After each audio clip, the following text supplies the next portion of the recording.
Following her re-election, President of European Commission Ursula von der Leyen says there's a political will in Brussels for the Balkan countries to join the bloc as soon as possible. Montenegro has been seen as a frontrunner to join the bloc and is ready for the final phase of accession to the European Union, according to Brussels. I sat down with Montenegro's Deputy Prime Minister for Foreign and European Affairs, and I've asked him if this government will be able to deliver the key reforms. Deputy Prime Minister Ivanović, welcome to Across the Balkans. Thank you for having me. I want to start by asking you about the fact that Montenegro has been perceived in the region and among the EU officials as a frontrunner when it comes to the EU membership among the Balkan countries. Following the EU elections, are you optimistic that the much needed reforms by Montenegro will be faster and that we will achieve the goal that some of the Montenegro officials are mentioning, 2028 as a year for Montenegro to join the bloc finally? Well, indeed, Montenegro has been negotiating with the European Union for the past 12 years, and the title of frontrunner is, I would say, well deserved. Montenegro has, as you know, opened all chapters and closed provisionally several of those. The government of which I am a member, that was formed at the end of October, made European integration as the first and foremost foreign policy goal of the new government. And in synergy with the Parliament of Montenegro and with other institutions, we really gave a really big contribution to the Montenegro's accession to the European Union. I would remind you that we received a positive so-called IBAR, which is Interim Benchmarks Assessment Report for negotiation chapters 23 and 24 in June this year, thus becoming the first country ever to receive the positive IBAR according to the new methodology. So this was really a milestone in our accession process. What we are currently working on is provisionally closing other negotiation chapters, and I am fairly sure that by the end of this year we will close at least just 4 negotiation chapters, with our plan to do our job and to finish closing all the chapters by the beginning of 2027. In this sense, if of course we do our job and if there is a political will from EU member states, that means that the goal of Montenegro becoming the member of the European Union by 2028 is absolutely realistic. What we have heard from our partners from the European Commission, but also from EU member states, I would say that this goal is feasible and that we can count on Montenegro becoming the first next member of the European Union. And what do you see as a possible obstacles towards that goal in reaching that in 2027? In the past 4 years, Montenegro has been going through specific political dynamics, so to say, because I would recall that in 2020 Montenegro changed the government after almost 3 decades of the same political actors being in power. So it was natural for the new democratic setting that it would need some time to reach political stability. However, the new government that was formed, which is not new anymore, but the government that was formed at the end of last year is continuing its mandate. In July, we had a reshuffle of the government, and we expanded the government as well as the parliamentary majority. So at the moment, there are 2/3 of deputies in the Parliament of Montenegro that are supporting the government. So all this gives us an idea of political stability that should be maintained until the end of the mandate of the government. And in the context of European integration, this is precisely the goal that the government put before itself, to finish the negotiations by the end of its mandate. So I am sure that this is going to happen. With the war in Ukraine still raging on and the fact that there's been a push for Ukraine and Moldova as well to join the bloc, how do you think all this has impacted Montenegro's EU path in general? And do you think that the war in Ukraine also could derail some of the EU membership processes for the Balkan countries? Well, we realized that the Russian aggression against Ukraine has opened a so-called window of opportunity when it comes to the enlargement of the European Union. Because our friends in EU capitals understood that enlargement is one of the best, if not the best, policy EU has ever had, and it is closely related to the security.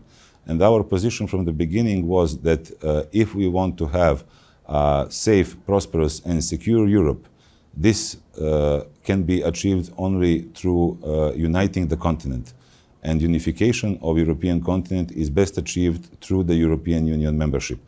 That is why we support all candidate countries, and we believe that every country that wants to become member of the European Union should become member of the European Union. But of course, we are advocating for a merit-based approach. That means that while supporting all other countries on their European path, Montenegro believes in its title of the frontrunner, especially with all the results that we have achieved in the past 10 months, and thus we really believe that we should be the first next member of EU. Once we are members of the EU, we will join those EU member states that are strongly supporting enlargement, and we will give any kind of political and technical support to other candidate countries. Among your government that you said, it's not so new anymore, but after 30 years when we had change, then a change, it's perceived like that. There's been a lot of changes in Montenegro, most definitely. But we have seen also some fractions of the government not agreeing on certain things. For example, UN resolution on Srebrenica genocide that sparked several comments. There have been some criticism that some parts of that government are strongly influenced by Russia as well. Are you optimistic that this government can overcome these differences in order to reach a common goal, which is the EU membership? Well, I must make a small correction. At the time, there weren't voices against the resolution on Srebrenica within the government, but within the parliamentary majority that was supporting the government. However, what I would like to emphasize is that all kinds of possible concerns or worries should be measured by the results achieved or by their lack of.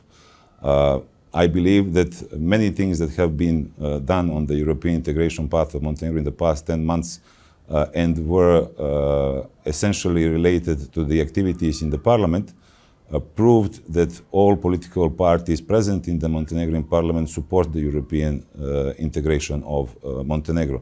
And I would remind you that some of the crucial appointments and some of the crucial laws that were passed in the parliament, including the Constitutional Court, the Judicial Council, and various other laws that were related to chapters 23 and 24, were passed without a vote against in the parliament of Montenegro. So different political parties, of course, see different things in a different way, but what unites them all, including those in majority as well as those in the opposition, is the European perspective of Montenegro, and I believe that everybody in that context gave their strong contribution.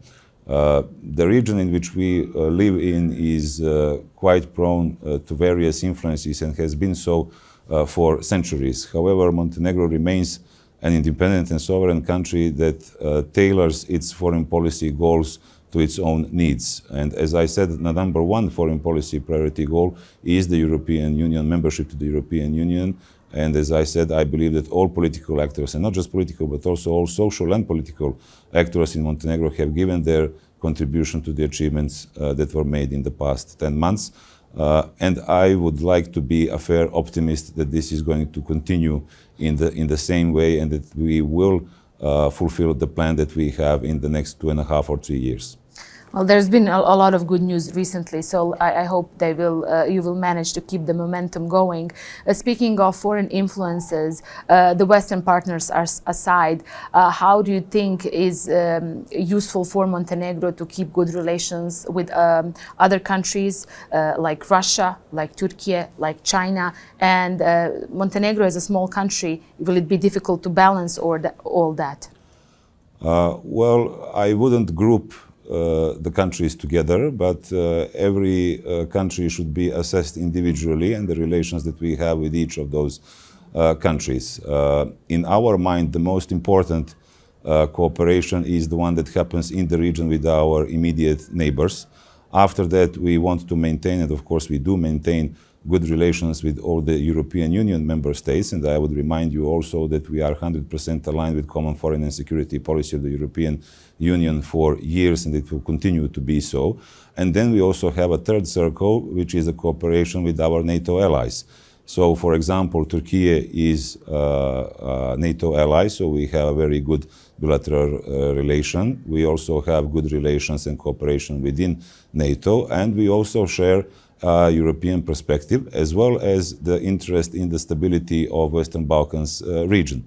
As far as the other countries are concerned, you know that we, given the alignment with the foreign policy of European Union, we have brought several packages of sanctions against Russia. So these relations at the moment, due to the war in Ukraine, are not very well.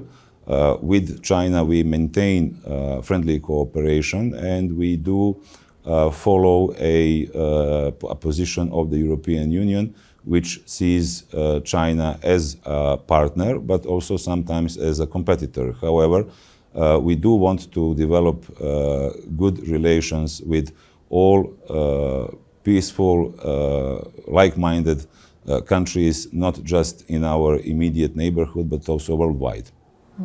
Deputy Prime Minister Ivanović, it was a pleasure to talk to you, and I wish you all the best and success towards the EU membership. Let's hope that we will come to Podgorica and have a program there when you actually achieve that one day.